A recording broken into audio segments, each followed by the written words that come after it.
Impôts et justice sociale, le podcast francophone du réseau Tax Justice Network. Bienvenue à Impôts et justice sociale, le podcast qui vous parle en français de la justice fiscale en Afrique et dans le monde. Je m'appelle Idriss Linge. À la une ce mois.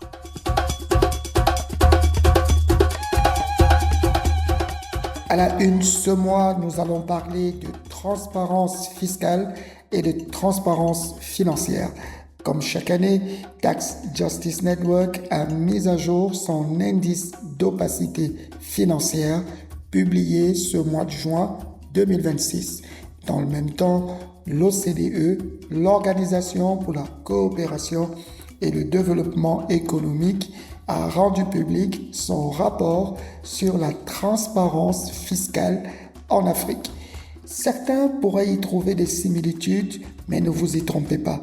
Avec Alex Cophram, directeur exécutif de Tax Justice Network, mais aussi économiste de renom, nous allons démystifier tout cela et surtout, nous allons vous apporter des raisons pour lesquelles nous pensons que vous devez revendiquer une transparence beaucoup plus inclusive en matière de coopération fiscale, notamment avec le prochain et difficile round des négociations dans le cadre de l'ONU en vue d'un cadre de coopération fiscale plus juste. Voilà pour la une. À tout de suite pour les détails. Je vous le disais en une, nous allons aujourd'hui aborder deux événements qui sont survenus au cours du mois de juin 2026. D'abord, Tax Justice Network qui a publié la mise à jour de son indice d'opacité financière, un véritable document d'analyse qui permet de voir à l'échelle mondiale les efforts qui ont été faits par les uns et les autres afin de réduire l'opacité à la source des flux financiers illicites, mais aussi par la suite du blanchiment des capitaux et dans le pire des cas, du financement du terrorisme. Et de l'autre côté, nous avons l'Organisation pour la coopération et le développement économique qui a publié son rapport sur la transparence fiscale en Afrique, un document qui tend à montrer à quel niveau les administrations fiscales africaines se sont conformées aux règles de l'OCDE et des bénéfices qu'ils en ont tirés. Vous allez voir avec mon invité Alex Cophram qu'il ne faut pas se tromper. La transparence ne peut pas être qu'une question de conformité, mais c'est surtout la capacité que les cadres et les outils ont à protéger, notamment le droit pour les administrations fiscales d'imposer davantage et le droit pour les États de lutter contre les fuites de ressources financières et le financement du terrorisme. Écoutez l'interview que j'ai eue avec Alex Cophram, directeur exécutif chez Tax Justice Network. Bonjour Alex et merci d'avoir accepté de participer à cette interview et ce podcast. Pour commencer, plantons le décor. Chaque année, l'indice d'opacité financière fait parler de lui et une nouvelle mise à jour a été publiée ce mois de juin 2026. Alors, qu'est-ce qui le rend si différent des listes de paradis fiscaux qu'on connaît déjà, comme celle de l'Union européenne ou de l'OCDE? Sure, and thanks for the opportunity. Merci pour cette question. L'indice d'opacité financière, que nous publions depuis 2009, se veut un antidote aux listes très politiques de juridictions non coopératives, publiées par exemple par l'Union européenne ou autrefois par l'OCDE et le FMI. Ces listes finissaient toujours par pointer du doigt des juridictions généralement très petites et politiquement faibles. Ce que l'indice d'opacité financière fait différemment, c'est qu'il propose une évaluation complète des aspects fiscaux de transparence et de coopération pour chaque pays que nous couvrons, en les plaçant tous sur un pied d'égalité à partir de critères objectivement vérifiables. Chacun peut aller vérifier ces mesures et retrouvera les mêmes résultats que nous. Nous examinons donc aussi bien les grandes juridictions que les petites, puis nous évaluons également l'importance globale de chaque juridiction. Il peut arriver par exemple que les États-Unis et l'Algérie affichent des scores d'opacité très proches, mais nous savons que l'Algérie ne représente qu'une fraction infime du total mondial des services financiers transfrontaliers. L'opacité algérienne a donc une importance relativement faible, alors que les États-Unis sont un acteur si dominant que l'opacité qu'ils offrent, même à un niveau comparable à celui de l'Algérie, engendre un niveau de dommage mondial, un niveau de flux financiers illicites à l'échelle globale qui constitue un problème réellement grave. L'indice prend donc en compte à la fois le score d'opacité et l'échelle mondiale de chaque juridiction en combinant les deux pour nous donner une idée non seulement de qui est le plus opaque, ce que montre simplement le score d'opacité, mais aussi de qui est, à l'échelle mondiale, le plus dommageable. Et quand on procède ainsi, on obtient un classement très différent de celui des juridictions non coopératives de l'Union européenne. En réalité, il met en lumière des pays et des juridictions que l'Union européenne, ou auparavant l'OCDE et le FMI, ont toujours eu beaucoup de mal à pointer du doigt. Les pays en tête de ce classement sont donc de grands centres financiers, à commencer par les États-Unis, confirmés cette année encore comme, de loin, la juridiction d'opacité financière la plus dommageable au monde, suivi par la Suisse, Singapour, Hong Kong et les Émirats arabes unis. On y trouve certaines juridictions plus proches des paradis fiscaux traditionnels, mais aucune des petites îles des Caraïbes que les organisations internationales aiment habituellement montrer du doigt. Ce sont ces grandes juridictions d'opacité financière qui alimentent réellement le problème des flux financiers illicites à l'échelle mondiale. Ok, alors, de fait, les États-Unis arrivent en tête cette année encore, sauf que leur score d'opacité 69 n'est même pas le plus élevé du classement. Les Émirats arabes unis, eux, culminent à 80. Alors, comment on explique ce paradoxe? Yeah, it's a good question. So look, each Bonne jurisdiction question. Pour chaque juridiction, nous attribuons un score d'opacité allant de 0 à 100. Un score de 0 signifie une transparence parfaite, une coopération parfaite avec les autres pays lorsqu'ils recherchent des informations. Cela signifie, par exemple, que la juridiction publie l'identité des propriétaires des sociétés qui y sont enregistrées et qu'elle échange automatiquement des informations avec les autres pays, par exemple sur les comptes financiers offshore appartenant à leurs résidents. A l'inverse, un score de 100 signifie une opacité totale. La juridiction est aussi opaque et non coopérative qu'il est possible de l'être. Dans les faits, le pire score jamais observé est de 80 sur 100. Mais les juridictions qui arrivent en tête du classement affichent plutôt un score autour de 70. Ce sont surtout des acteurs de grande envergure et c'est la combinaison de l'opacité et de l'ampleur qui les place au sommet. Les États-Unis, par exemple, sont de loin la pire juridiction en matière d'opacité financière, alors que leur score n'est que de 69, ce qui est loin d'être le pire score dans l'absolu. Les Émirats arabes unis, eux, obtiennent 80. Mais ce que l'on observe aux États-Unis, c'est un niveau d'opacité et de non-coopération remarquablement constant. Le refus de collecter et de publier les informations sur les bénéficiaires effectifs des sociétés, le refus de s'intéresser de près aux bénéficiaires effectifs des trusts et le fait d'être le seul grand centre financier à refuser d'échanger automatiquement des informations sur la propriété des comptes financiers. Si vous voulez ouvrir un compte financier que votre administration fiscale ignorera, et ce pour la quasi-totalité des pays du monde dont vous pourriez être résident fiscal, le meilleur endroit où aller, ce sont les États-Unis. Ils sont devenus la juridiction d'opacité financière de prédilection pour ceux qui veulent dissimuler des comptes financiers offshore. De la même façon, pour les autres juridictions proches du sommet du classement, on retrouve une combinaison de différents types d'opacité. L'opacité sur la propriété, le refus de coopérer pleinement avec les autres, ce qui les rend attractifs pour cet usage. Certains éléments d'opacité des sociétés y contribuent également, renforçant leur attrait pour ceux qui veulent réaliser toutes sortes de flux financiers illicites, dissimuler le produit de crimes financiers, y compris la grande corruption, ou commettre des abus fiscaux dans leur propre pays d'origine. of secrecy, of non-cooperation. Justement, parlons des Émirats, 5e seulement au classement mondial, et pourtant vous dites qu'ils représentent un danger tout particulier pour les pays africains. D'où vient ce décalage?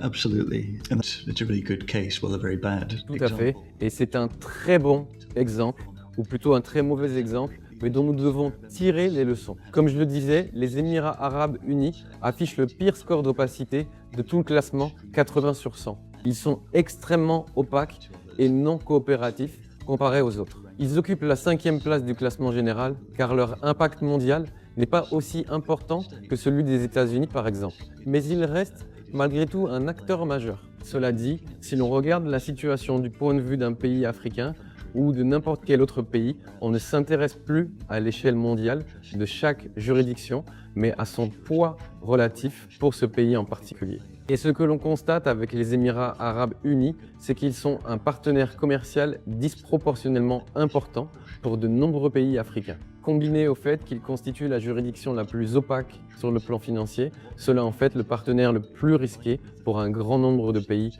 africains. Nous disposons d'une analyse des vulnérabilités et de l'exposition aux flux financiers illicites dont les bases ont été posées par le rapport du panel de haut niveau sur les flux financiers illicites en provenance d'Afrique, présidé par Thabo Mbeki, un travail que nous avons continué à approfondir depuis. Cela permet à l'échelle d'un pays de dire voici l'indice global d'opacité financière, mais je veux maintenant identifier les plus grandes menaces pour mon pays et les détailler. Où se situent les plus grands risques? Dans le commerce des matières premières, les investissements de portefeuille ou les investissements directs étrangers. Et dans le commerce des matières premières, on peut aller jusqu'au détail par produit.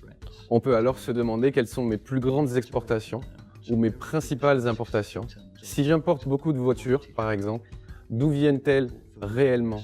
Et il s'avère que, sur le papier du moins, elles transitent par les Émirats arabes unis, alors même que les Émirats ne fabriquent pas de voitures. Pourquoi cela? Cela ressemble à un risque majeur, précisément parce qu'il s'agit d'une juridiction d'opacité aussi importante. De même, si j'exporte de l'or ou du cuivre ou toute autre matière première majeure et que ce flux part vers les Émirats arabes unis ou vers Singapour, plutôt que vers une juridiction de marché où ces produits seraient réellement consommés ou utilisés, je dois me demander pourquoi cette transaction passe par une juridiction d'opacité aussi importante. C'est un risque majeur. Et l'on peut affirmer catégoriquement que plus la juridiction partenaire est financièrement opaque pour un flux bilatéral donné, plus le risque qu'il comporte une composante de flux financiers illicite est élevé. C'est précisément là que les administrations fiscales, les autorités douanières, les cellules de renseignement financier et les autorités anticorruption doivent examiner la granularité de ces données, comprendre où se concentre cette opacité chez la juridiction partenaire, puis se dire voilà par où il faut commencer à chercher, voilà la pierre qu'il faut soulever pour voir ce qui se cache dessous. Nous n'avons pas de ressources illimitées pour tout examiner, il faut donc concentrer nos efforts là où les risques sont les plus élevés. Et pour un grand nombre de pays africains, en particulier dans le commerce des matières premières, les Émirats arabes unis représentent ce risque majeur et beaucoup de monde devrait y regarder de plus près. and then saying, okay, this is where we have to look for.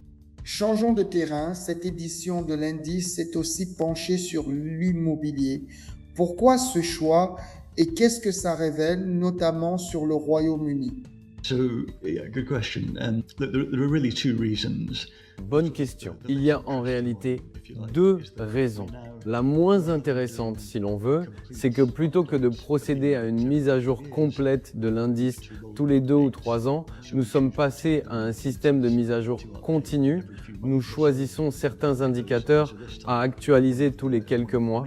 Cette fois-ci, l'un des principaux indicateurs mis à jour portait sur la transparence de la propriété immobilière. Mais l'autre raison de nous être concentrés sur ce sujet, c'est qu'il devient un enjeu politique de plus en plus important. Le Royaume-Uni, par exemple, prévoit d'organiser plus tard cette année un sommet sur les flux financiers illicites dont l'un des axes principaux devrait justement porter sur la transparence de la propriété immobilière. De la même façon, pour reprendre votre exemple du commerce de l'or avec les Émirats arabes unis, une autre affaire révélée plus tôt cette année concernait la capacité de groupes rebelles combattant au Soudan à acquérir des biens immobiliers aux Émirats arabes unis de façon quasiment anonyme, jusqu'à ce qu'une enquête approfondie soit menée, notamment par l'organisation The Century. Nous savons que l'immobilier n'est pas le seul actif de grande valeur permettant de dissimuler des flux illicites, mais c'est certainement l'un des plus faciles et des plus attractifs. C'est pourquoi, en nous concentrant sur ce domaine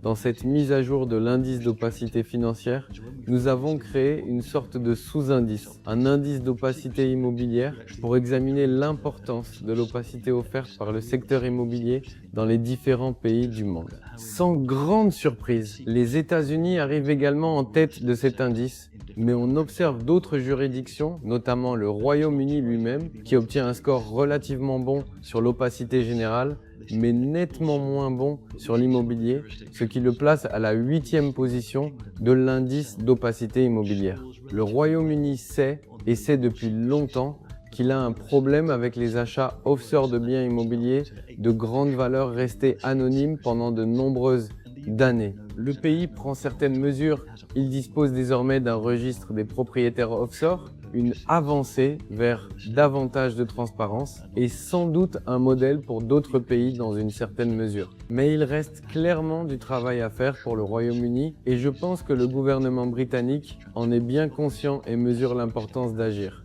Avec ce sommet, je pense qu'il cherche à faire avancer, aussi bien au niveau national qu'un international, une norme plus exigeante en matière de transparence de la propriété immobilière. C'est une mesure vraiment essentielle car, comme je le disais, on constate très souvent que la propriété anonyme de biens immobiliers constitue une part importante des réseaux et des transactions liées aux flux financiers corrompus et criminels lorsque des enquêtes parviennent à les démêler. Nous avons donc vraiment besoin de transparence sur l'ensemble de ce secteur, simplement pour le rendre beaucoup moins attractif pour ceux qui cherchent à réaliser des flux financiers illicites. It's attractive for people intent on carrying out illicit financial flows.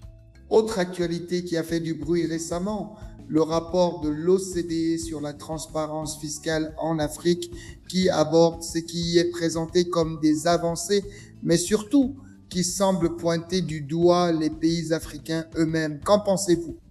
Look, we can get into the detail of what this actually shows. On peut entrer dans le détail de ce que ce rapport montre réellement, mais les gros titres qu'il génère sont conçus pour donner une série de fausses impressions. D'abord, que l'OCDE serait fortement engagée auprès des pays africains et très favorable à leur égard. Ensuite, que ces pays africains seraient eux-mêmes la cause, le problème, l'obstacle qui les empêche de mieux traiter la question des flux financiers illicites. Or, aucune de ces deux affirmations n'est vraie. Je pense que l'on peut dire que ce rapport est un exemple classique d'opération de blanchiment de réputation pour l'OCDE, mais c'est un discours particulièrement pernicieux. Il consiste à rejeter la faute sur la victime.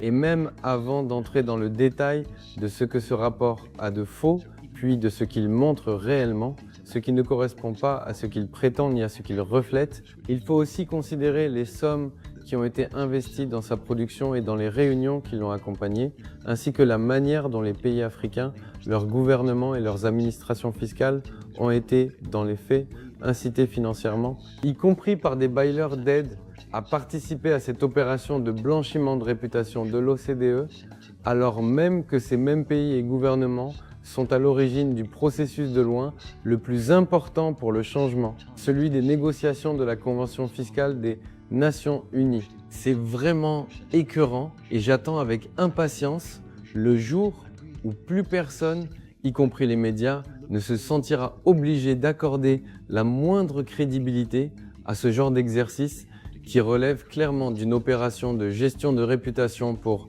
l'OCDE. Management question for the OECD. C'est un jugement assez sévère envers l'OCDE. Certains pourraient le dire. Qu'est-ce qui, dans l'analyse portée par les pays du Sud eux-mêmes, notamment le rapport Mbeki, vient étayer ce que vous avancez?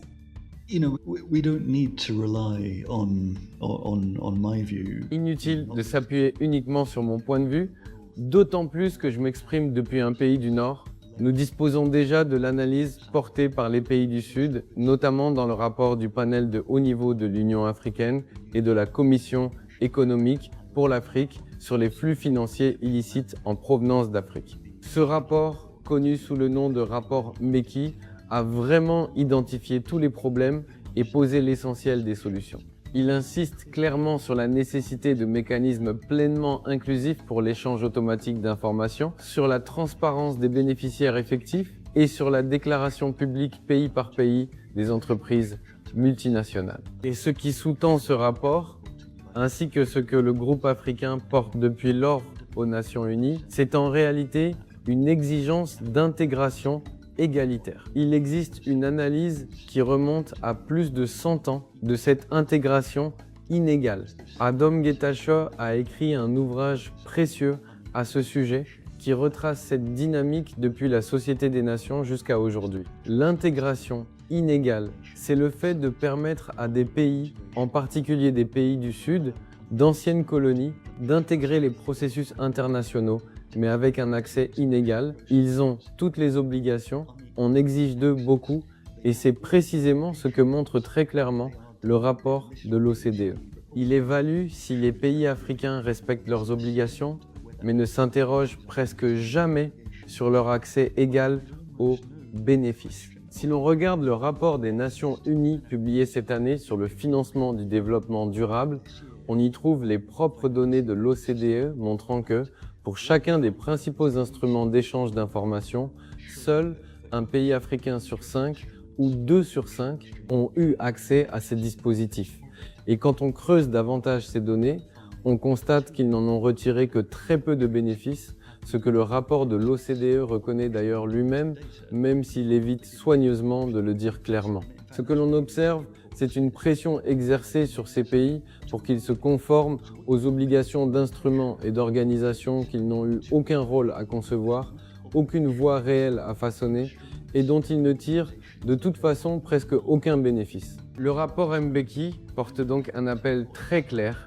Oui, les pays africains doivent progresser et d'ailleurs, depuis ce rapport, des progrès très significatifs ont été réalisés dans des domaines importants, notamment la transparence des bénéficiaires effectifs à travers la région. Mais le rapport Mbeki précise également que cela ne peut mener que jusqu'à un certain point, car le problème des flux financiers illicites, dominé par l'abus fiscal transfrontalier, se situe fondamentalement dans les pays à revenus élevés, dans les pays du Nord, ce que confirme l'indice d'opacité financière parmi bien d'autres analyses. C'est là que se trouvent réellement les moteurs de la corruption et de l'abus fiscal. Les pays africains peuvent donc continuer à progresser pour améliorer leur propre transparence et leur coopération, et ils le devraient, mais cela seul ne suffira pas à freiner les flux financiers illicites portés par les multinationales du Nord global et par l'opacité financière et le manque de coopération des pays membres de l'OCDE.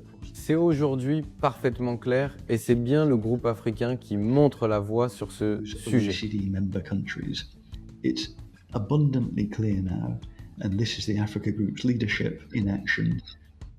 Restons sur les solutions. Les négociations à l'ONU sur la Convention fiscale internationale avancent justement concrètement. Qu'est-ce que vous espérez voir dans ce texte en matière de transparence?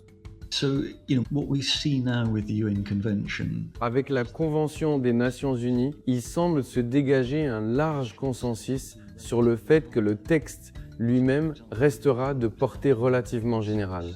Dans cette première phase, nous n'aurons donc pas quelque chose comme la norme commune de déclaration de l'OCDE pour l'échange automatique d'informations ou une version améliorée de celle-ci. Ce type d'élément sera développé plus en détail par la suite. Mais le fait que la Convention reste de portée générale ne signifie pas qu'elle ne laisse pas de place à des engagements très précis.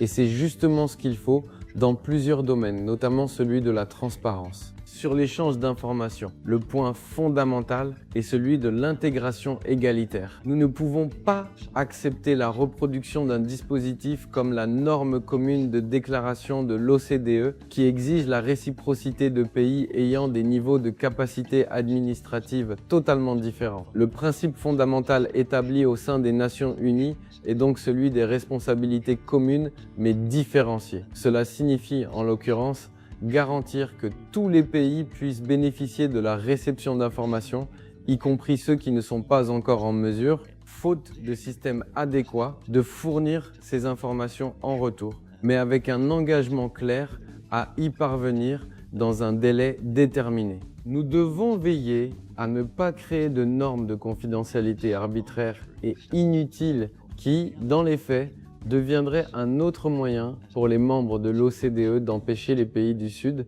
d'y avoir accès.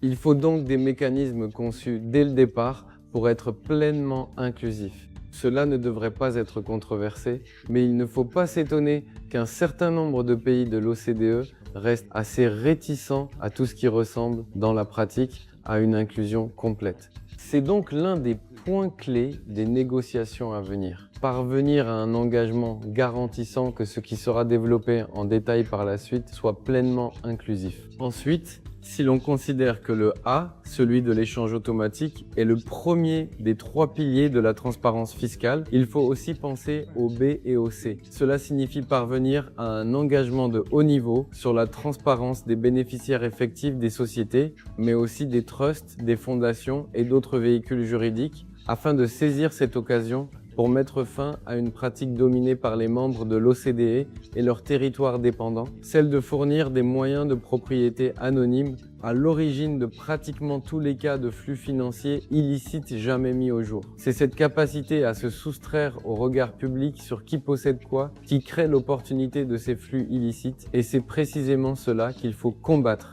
En définitive, il s'agit d'un registre mondial des actifs qui relierait des informations publiques et privées. D'un côté, un niveau de connaissance publique plus poussé qu'aujourd'hui, et de l'autre, des informations réservées aux administrations fiscales et aux autorités judiciaires, par exemple sur la propriété des comptes financiers. Le tout pourrait être relié de manière à réellement éliminer une grande partie du potentiel de flux financiers illicites et d'abus fiscal transfrontaliers. Enfin, le C correspond à la déclaration publique, pays par pays, des entreprises multinationales. Là encore, c'est un exemple d'application très inégale des règles actuelles. Ces données doivent aujourd'hui être publiées pour les pays de l'Union européenne et pour l'Australie, mais ne couvrent aucun pays africain, par exemple. Et une forte pression continue de s'exercer, notamment de la part des multinationales américaines, sur tout pays africain qui envisagerait simplement de légiférer de son propre chef. Ce dont nous avons besoin, c'est d'un accord mondial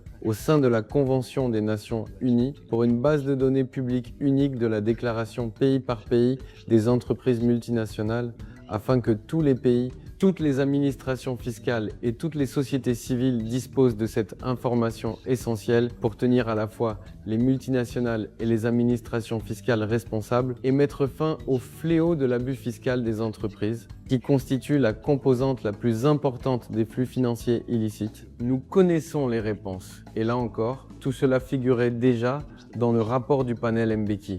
Ce ne sont ni des mystères, ni des inconnus, ni des questions techniquement complexes qu'il resterait encore à résoudre. Ce qu'il nous faut et ce que les négociations des Nations Unies nous permettent d'obtenir, c'est l'engagement politique de concrétiser tout cela dans la pratique. To achieve is the political commitment to then deliver these in practice. Pour terminer sur une note plus optimiste, est-ce qu'il y a des exemples et des évolutions aujourd'hui qui vous donnent de l'espoir? Yeah, look, I'm sitting in the Canary Islands, which is part of Spain, albeit. Je me trouve actuellement aux Canaries, qui font partie de l'Espagne, même si, historiquement, cet archipel a peut-être appartenu au Maroc. L'administration fiscale espagnole travaille en ce moment à un niveau très avancé avec l'intelligence artificielle pour tirer le meilleur parti possible des données dont elle dispose et elle bénéficie de l'un des meilleurs accès aux données au monde. Nous en sommes très proches. Nous avons des réserves sur l'intelligence artificielle, mais c'est ici un cas d'usage clair et solide pour mettre en pratique le type de travail que le Tax Justice Network mène avec les administrations fiscales du monde entier, y compris à travers l'Afrique. Il s'agit de rendre aussi efficace que possible l'utilisation de toutes les données disponibles en croisant différentes sources, la déclaration pays par pays, les comptes que les entreprises déposent avec leurs déclarations fiscales, les déclarations de revenus des particuliers, les données commerciales, les données douanières et ainsi de suite. L'objectif est d'assembler tout cela de façon à ce que même les administrations fiscales aux capacités relativement limitées et peut-être surtout celles-là puissent identifier immédiatement les plus grands risques d'abus fiscal, les plus grands risques pour leurs recettes et concentrer leurs efforts sur ces points. En résumé, toutes les données accumulées au fil des années montrent que lorsque les administrations fiscales utilisent bien leurs données et lorsque les contribuables savent que ces administrations disposent de ces données et les utilisent, le taux de conformité augmente. Dans un grand nombre de cas, les gens cessent tout simplement d'agir de façon répréhensible parce qu'ils savent que ces données existent. Nous savons donc que les bénéfices en matière de recettes sont considérables. Nous savons également que ce sont les pays à revenus plus faibles, y compris les pays africains, qui perdent de loin la plus grande part de leurs recettes fiscales actuelles à cause de l'abus fiscal transfrontalier. C'est donc là que les bénéfices peuvent se concentrer, même si bien sûr les pays à revenus élevés ont eux aussi beaucoup à y gagner. Tout cela est à notre portée si la Convention fiscale des Nations Unies tient cette ambition. Ce qui exige en particulier que les pays membres de l'OCDE reconnaissent que c'est la seule issue à la fois juste et efficace et qu'ils cessent de s'accrocher à leur propre club de pays riches qu'est l'OCDE en prétendant qu'ils pourraient apporter des bénéfices réellement inclusifs. Too long, but I'm sure you can cut down to a bit. Merci encore à Alex Copram qui a trouvé du temps pour nous accorder cet entretien instructif, mais surtout un entretien quasi pédagogique. Nous rappelons que bientôt, notamment au mois d'août, il y aura un nouveau round de négociations en vue de l'établissement d'un cadre de coopération fiscale internationale plus juste, mais surtout plus inclusif. La question de la transparence fiscale sera au cœur des débats. En Afrique, l'objectif est d'avoir la transparence comme outil de renforcement du droit d'imposer. Aucun actif, aucun imposable ne doit plus se dissimuler derrière des montages fictifs ou des pays qui lui accordent la résidence contre zéro impôt et un investissement. Dans le même temps, la transparence doit être la règle. La transparence sur les bénéficiaires effectifs. La transparence sur les comptes des entreprises, pays par pays, publiés et rendus accessibles à tout le monde. La transparence sur les planifications fiscales agressives et la transparence des registres de propriété. En réalité, nous devrions aller vers la simplification. C'est ce que je retiens de l'interview avec Alex Copram. Alors, vous avez retenu quoi de l'interview avec Alex Copram? N'hésitez pas à nous revenir. N'hésitez pas à poser des questions si vous avez l'impression qu'il y a des choses qui n'ont pas été comprises. Je rappelle que ce podcast est écoutable sur la page de podcast de Tax Justice Network, podcast avec x.taxjustice.net et vous recherchez impôts et justice sociale. Mais vous pouvez aussi écouter les versions anglaises, espagnoles, portugaises et arabes et vous pouvez écouter plus de 200 podcasts qui ont été enregistrés par notre organisation au fin de vous partager les dynamiques et les orientations possibles en vue d'atteindre une justice fiscale.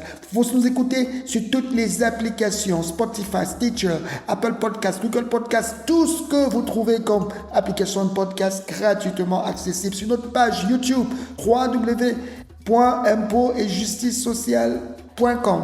www.impotetjusticesociale.com. Vous pouvez nous retrouver là-bas, mais aussi sur notre page Twitter ou encore notre page Facebook.